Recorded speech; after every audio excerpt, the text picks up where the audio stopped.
네, 그제 중거리 미사일을 발사한 북한이 이번에는 김정은이 참관하는 가운데 우리나라를 겨냥한 상륙훈련과 상륙방어훈련을 했습니다. 또 최근 풍계리 핵실험장에서는 추가 핵실험 움직임까지 포함됐다고 하는데요.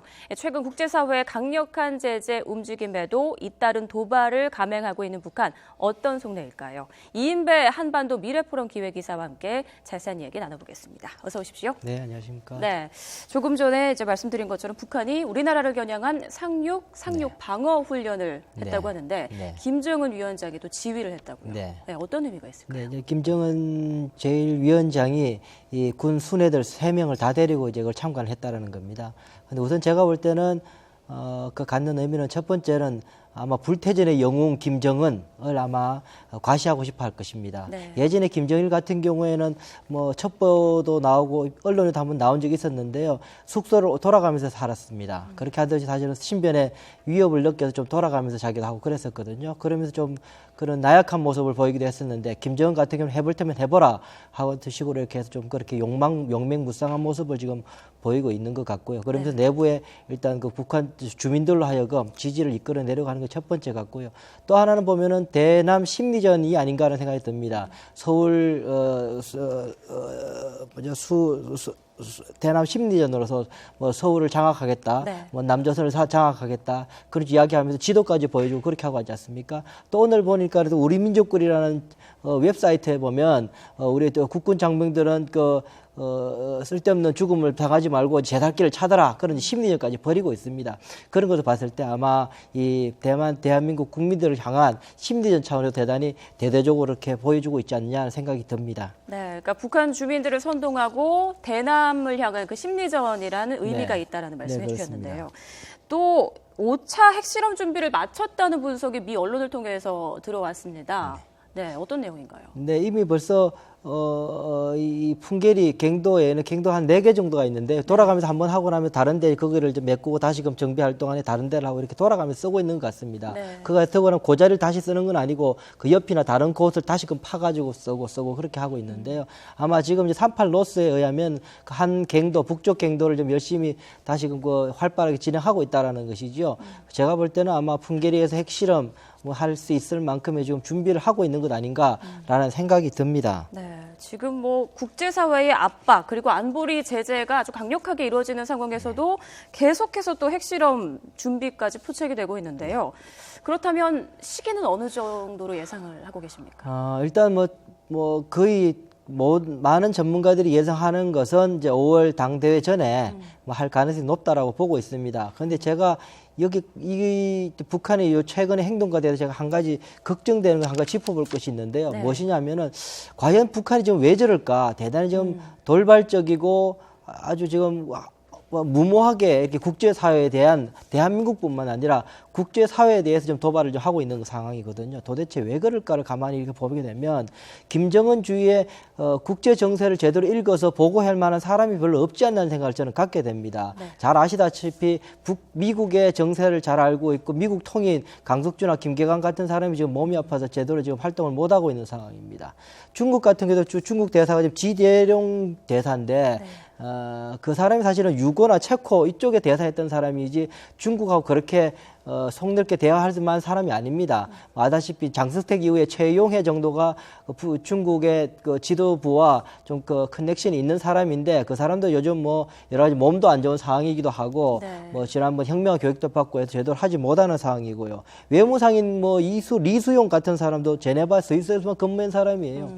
그렇게 따져보면 그 미국이나 중국이나 이런 서방 세계와 우방국인 자기들의 우방국인 중국의 태도가 어떻게 되는지 국제 정세를 읽을 만한 사람이 지금 없지 않느냐. 이런 것들이 봤을 때 김정은의 어떤 그 젊은 사람의 그런 무모한 호방함이 함께 어우러져서 이런 좀 무책임한 행동을 하고자 않는가 생각이 들어서 꽤나 걱정되는 부분이 있습니다. 그러니까 주변에 이 국제 정세 분위기를 제대로 조언을 해줄 사람이 지금 현재 없어서 이런 강력한 도발이나 움직임을 계속하고 있다 이런 말씀이시죠? 네, 저는 그렇게 보고 있습니다.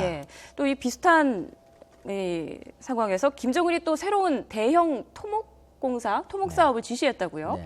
그렇습니다. 좀 지속적으로 계속 김정은이 그 토목 대형 토목 사업을 좀 지시하고 다니고 있습니다. 네. 지난해까지만 해도 한 300여 회를 이제 시차를 다니면서 3년 동안요.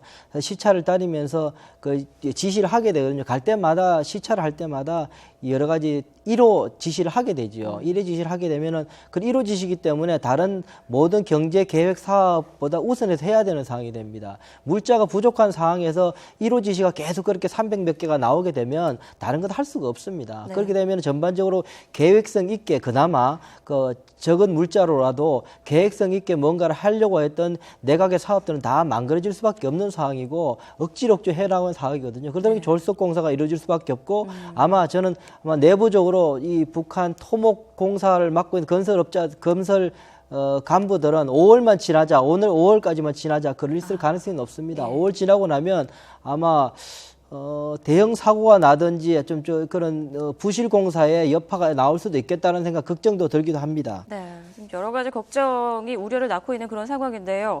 또 이렇게 되다 보니까 국제사회의 흐름과 분위기를 전혀 개의치 않고 독자 노선을 달리다 보니까 이게 안보리 제재가 실효성이 없는 게 아닌가, 이런 목소리도 나오고 있거든요. 네, 일단은 안보리 제재가 3월 3일 날 이제 통과가 됐고요. 예. 그 후속해서 이제 미국의 독자 제재가 발효가 됐고요. 그러면서 일본도 그렇고 한국도 우리 이제 독자 제재 그 발표를 했고요. 유럽도 하게 될 거고요. 등등 지금 이제 시작된 사항이고요. 이것이 일단 이 제재는 첫 번째 제재는 외교적 제재가 있습니다. 외교관들을 추방시키는 제재가 가장 낮은 단계의 제재가 있고요. 두 번째 단계의 제재라는 것이 이제 경제적인 제재입니다. 이런 경제적을 통해서 이제 효과를 압박하는 거죠. 세 번째 제재가 이제 군사적 제재입니다. 잘 알린 이라크 같은 경우도 그렇게 했었는데요. 그 비행 금지 구역 같은 걸 설정을 해서 비행기가 못 들어오고 아예 그렇게 해서 완전히 봉쇄하는 조치가 있습니다. 그것뿐만 아니라 항모 같은 것을 봉쇄시켜서 하는 군사적 제재가 있고 그 마지막 조치가 이제 전쟁이 되겠죠. 그래서 그렇게 봤을 때 이 경제 제재라는 것은 가장 압박이 높은 데서부터 세 번째 되는 것이거든요. 그것이 사실 실효성이 갖추려면 시간이 조금 필요합니다. 당장 오늘 해서 내일 나는 것이 아니고 이제 지금 3월에 국제 이제 유엔 결의가 됐는데 지금 날 수는 없고요. 차곡차곡 쌓이게 될 것입니다. 그 무게는 시간이 지날수록 각자 개별 제재들이 다 포함됨으로 인해 가지고 점점 그 무게는 무거워질 것이다. 저는 그렇게 보고 있습니다. 네. 이런 가운데 미국이 또 다른 카드를 꺼냈습니다. 이 새로운 대북 제재 행정명령을 내렸다고 하는데 이건 어떤 내용인가요?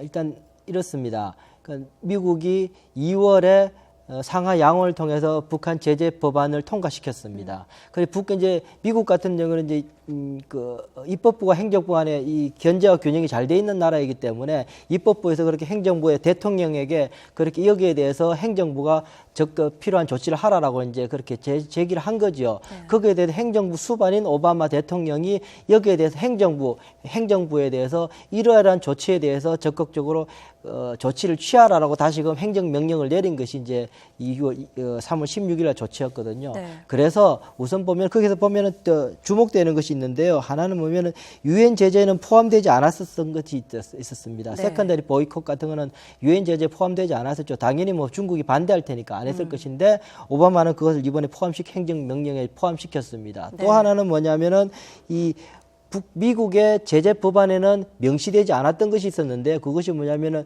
북한 해외 송출 노동자들에 대한 그 제재 문제였습니다.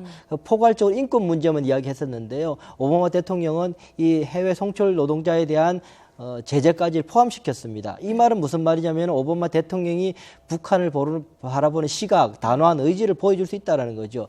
법으로도 명시하지 않은 것까지 포함해서 행정명령을 내렸다는 것은 아무나 이번에 이 북한을 본 오바마가 얼마나 문제 해결을 위해서 단호한 의지를 가지고 있는 것을 볼 수 있는 그런 모습이라고 할 수 있겠습니다. 네.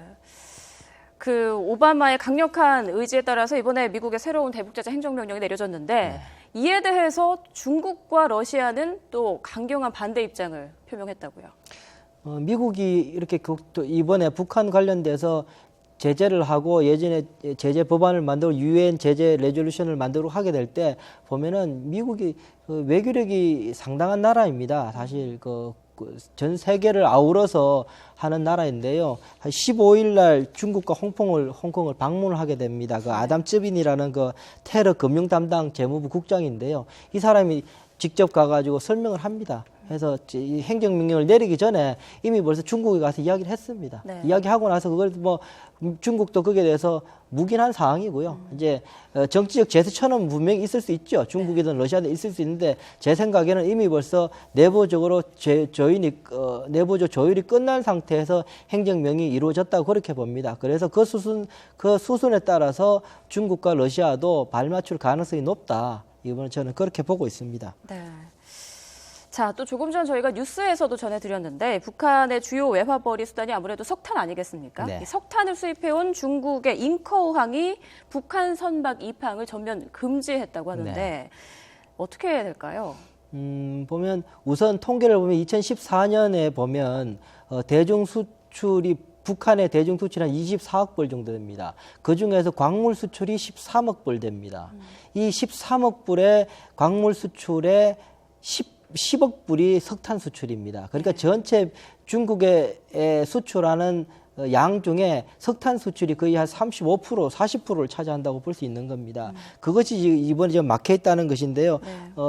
방금 말씀하신 것처럼 잉카오항하고 펑라이항하고 르자보항 이 세 개가 사실 이 북한에서 석탄을 실어나는 주요 항구가 되겠는데 그 중에 하나가 잉카오 항입니다. 요령성에 있는. 그것을 이제 막았다라는 것은 중국으로서도 이 지금의 이 상황을 엄중히 보고 있고 어떤 일정 부분 국제사회와 발맞춰서 지금 행동을 취하고 있다. 그렇게 저는 해석하고 있습니다. 네. 그런데 이렇게 강력한 국제적인 제재가 있음에도 불구하고 별다른 움직임이 없는 북한, 별다른 변화가 없는 북한인데요. 앞으로 대화 테이블에 나오게 하기 위해서는 어떤 전략 전술이 필요할까요? 우선은 대화 이야기 할 때 아닙니다. 지금은 어차피 저희들도 우리 대한민국도 국제사회가 칼을 뽑아든 상황입니다. 예. 그러니까 지금 상황에서 대화 이야기에서 출구 이야기하는 것은 북한으로 하여금 지금의 상황 엄중하게 받아들여야 할 상황들을 잘못 다른 상황으로 해석할 수도 있기 때문에 예. 대화 이야기 할 때는 아닙니다. 지금 상황에서는 지금 적극적으로 지금 계속 이 제재 국면을 끌고 나가야 하는 상황입니다. 좀 뭐 여러 가지 잡음이 있어서 불편하고 시끄러운 상황이긴 하지만 어쩔 수 없는 상황입니다. 네. 이 북한이 자초한 상황이기 때문에 계속 끌고 가야 하고요. 그렇다고 해서 완전히 북한이 무릎 꿇거나 하기 전에 어쨌든 매우 민감하게 북한의 행동 변화를 봐서 그게 맞는 적절한 조치는 또한 필요할 것입니다. 그거는 뭐 나중에 조금 더 지나서 이야기할 이야기, 지금은 굳이 이야기할 사항은 아니라고 저는 생각을 합니다. 네, 알겠습니다. 네, 지금까지 이인배 한반도 미래포럼 기획이사와 함께 북한 문제에 대해서 얘기 나눠봤습니다. 오늘 말씀 고맙습니다. 네, 감사합니다.